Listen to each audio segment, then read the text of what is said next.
Yat etralnutso, adon enishlenigi e kia ani.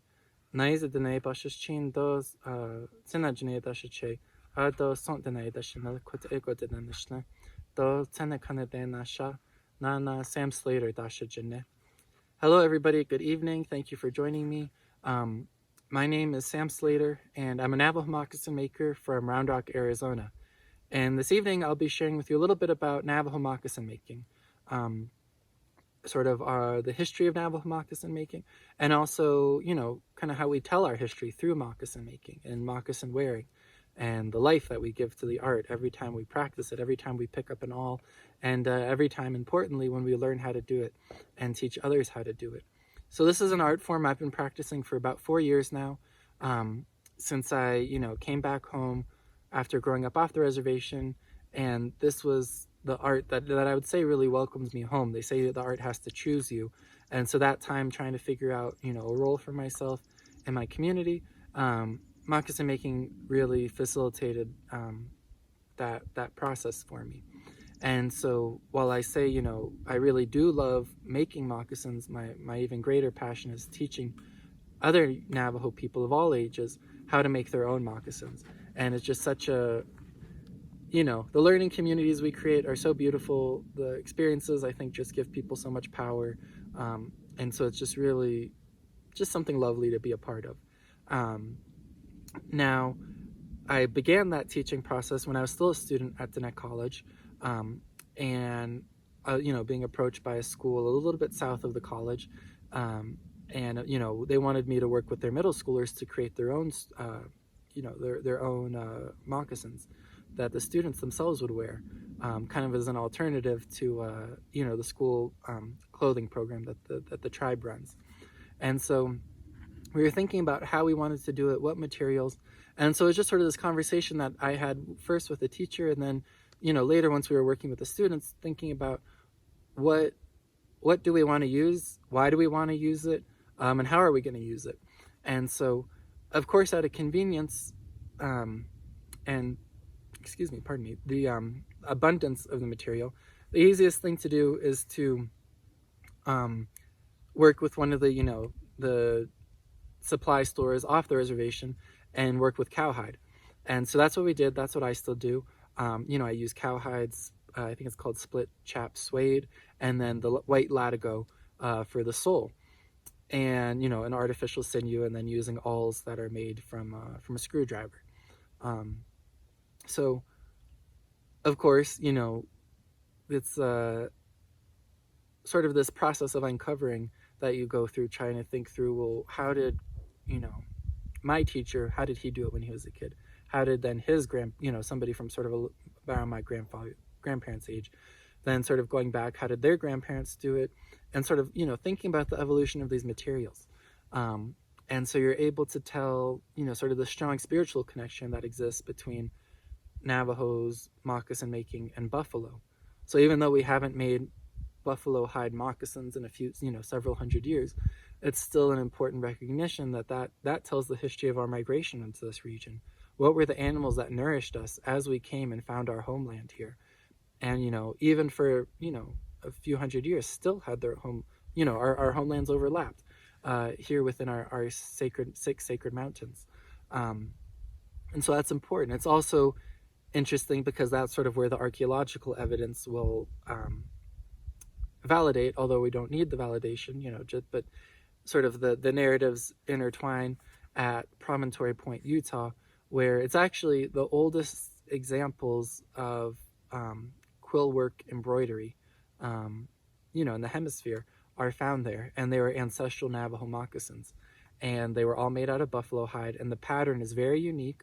And it's sort of this connection point between Diné down here and the Diné, the Athabascans up north, and it's sort of this cool cross between they kind of look like ours, they kind of look like theirs, they're completely their own thing, but entirely familiar to us, entirely familiar in the way that you can see the evolution taking place, you can see the stitching shifting and moving inside the leather, so that it was hidden. You can see the sole that was maybe one piece and then another coming around the side turn into one piece of sole leather that, is like ours, that comes up around the foot and still has that hugging effect that, the Diné make, and other interesting things like that. That sort of this evolution that's taking place, and asserts our presence here much, much earlier, as long as we've known us to be here, but sort of from the anthropological side, who always love to say Navajos are late arrivers, late comers, never had an original idea of our own, when in fact this demonstrates that this sort of style of southwestern moccasins that's common to Navajos, Havasupais, Hopis, Pueblos, a lot of our neighboring tribes, that was our introduction into the region, and likely introduced at that time with buffalo hide. So later it became more common to use, deer hide for the upper portion and badger hide for the bottom, really thick, durable leather material for the sole. And then we slowly, there's this process where we were no longer tanning, sort of there's a short period where, a lot of Navajos were working with cowhide that they themselves slaughtered, butchered, and prepared, tanned the hide from their own animals. And that then became replaced, I'd say, sort of in this long line relatively quickly, by that commercially tanned leather that's available in stores off the reservation. And when I teach moccasin making, we discuss the cultural, teachings around it, the protocol, how this came to us, whether it's representing our actual emergence into this world, and actually telling the story of Navajo migrations through the symbolism of moccasins, and how the soul represents the earth, the upper portion of the sky, the lightning, that's our stitching, and sort of this moment that we're so blessed and lucky to give life to every time we put a pair of moccasins on, and we continue that process. Or whether it's talking, connected more specifically to other ceremonies and how they came to be with us, and sort of how the teachings and patterns of moccasin making came alongside that, or it's connected to some of our holy people and ceremonies that they practiced and how they were adorned in order to engage in that. But I always emphasize, you have to develop your own moccasin story. You have to have your own narrative of the art, and that can include how you came to learn it, how it was passed down to you. It can include things like the fact that it maybe wasn't passed down to you. What were disruptions that took place in this natural learning environment within the home? Not things to be ashamed of, but things to acknowledge. A history that's definitely there, very tangible, a recent memory for a lot of us. And also things, just, I remember one student so clearly describing her mother bringing in the sheep every evening, wearing her moccasins. Beautiful moments like that. That's this narrative that gives life to those other stories, those other songs, those other histories. And so you need both. You need to have a strong sense of yourself and your own moccasin making story in order to really get the fullest meaning possible out of the other narratives and stories and history and culture and songs that's passed down to you. And so for me, I was thinking about that transition to cowhide, and thinking about how us Navajos have a really strong spiritual connection to sheep, to their little friends goats, and to horses. You hear it all the time, whether it's in songs and prayers and things, or just sort of our lifeways are built around sheep and built around horses in a way that's not really familiar to the way we interact with cattle. And part of that, you can say, is that the Spanish conquest of this region, their colonization, brought sheep, and New Mexico and the territories around Navajo land, around our homeland, were sheep economies. They weren't cattle economies for a very long time. And so through our raiding, that's what we accumulated, were sheep, and we established those relationships and that kinship with sheep and with horses. And it wasn't really until the American colonization of the region that cattle became more prominent and a more important part of the economy. And so that's sort of one side. But then I really thought, well, I wonder what was the first moment when my ancestors had access to cowhide and made that shift in their own experience to making their own moccasins out of that. And so in our family, one of our sort of clan ancestors is a woman named Assan Anele, who came from around Black Mesa due to her living, in the fearing time and being born around 1845, 1850, was somebody who was captured several times in her life, because that was another huge part of the economy created by the Spanish in the region, was slavery. And so she was enslaved 3 times, and escaped each time, only to ultimately be captured by the Americans and the U.S. cavalry. And so she was forced on the long walk. And what's interesting about our family's long walk story is that it doesn't actually include Fort Sumner. It ends before then. And it's also interesting to note that while it's very common to think many Navajos don't have long walk stories in their family because of sort of internalized repression and sort of a Navajo way of experiencing history and experiencing trauma that sort of doesn't foreground it. It sort of said that's something that we carry with us, but we move on from. We don't dwell on that. We don't return there. We don't go back, and we only tell these stories when necessary. When in fact, it was only about a third of the tribe that went to Fort Sumner. A third remained hidden in our homelands, and then a third was actually enslaved throughout New Mexico in Spanish homes.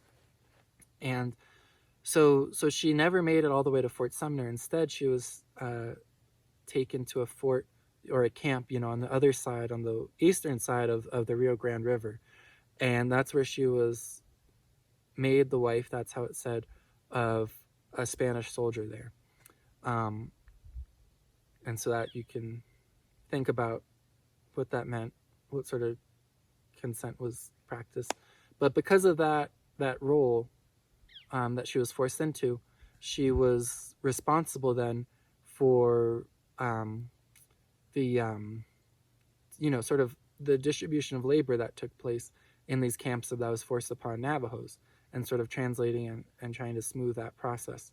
And one of those jobs that Navajos had to do coming to the camp and when they got to Fort Sumner was to butchering the animals that would be distributed to them as rations, sort of whatever kind of starvation diet they were kept on, and any access to fresh meat they had, that would have contributed to their rations.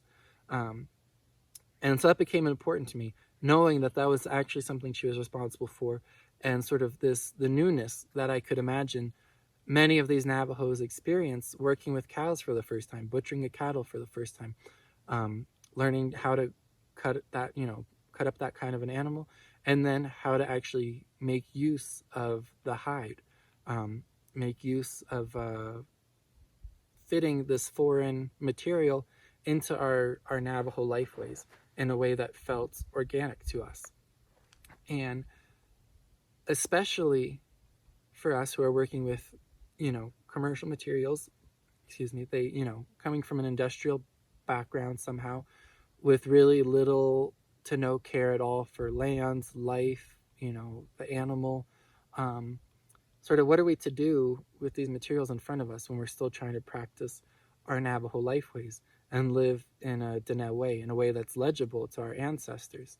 And so this became a really important part, discussing with the students and thinking about that actual moment of contact, not between Navajos and settlers, but the contact between us and this new animal, that we're now continuing the work of establishing a relationship with the animal, establishing, they say, practice with your art, practice kinship with it, and not kinship in the way of, well, what am I going to call it? But kind of the cutesy way that we may want to think about it, but in terms of the responsibility that you have to the animal, to be respectful to the fact that this came from a living being, to be respectful to the fact that it was, for us to be able to use it, killed with a purpose for us to be able to use it. And again, the responsibility that you have by taking on learning this art to embody it, in your own life, make it a part of who you are, And so much is so that you have your own story and you have a way of sharing it and teaching it to other people. And so I kind of think of it as a way of, I don't know if we could say it's, redeeming, any sort of redemption that's going on, but it's smuggling kind of this life, that this whole, industrial process of getting the leather to us through these factories, through these feedlots, whatever, that's an afterthought there. But instead we're saying this material came to us through that questionable background, and instead we're making that the forefront, the life, the ina. That's the forefront of everything we're doing, is a preservation of life. Sort of asserting the life of the animal and asserting our own life alongside that, asserting our own teachings of what it means for Navajo arts to be about life. And that's, been a really important part of my practice, understanding that story, because our moccasins are about survival. And I'll share one story that relates to Fort Sumner again, is the fact that, again, Navajos were kept on the starvation diet while they were there. And there's stories of people boiling their moccasins, taking them apart and boiling them so that they could try to eat and get some nutrient or from the broth, from their moccasins.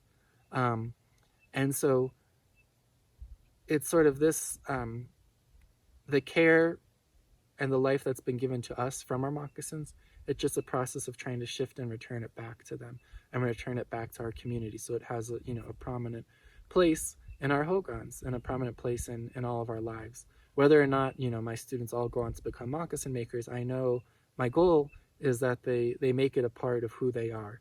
That's sort of utmost importance, because that ensures that it's a teaching that survives. So that's a little bit about who I am, my moccasin making story, and how it interacts and connects with this historic site, a place of great pain that I was instructed not to go back to, Fort Sumner, in outside of our homeland. So thank you for joining me this evening, and be well. Continue to wear your mask and continue to social distance.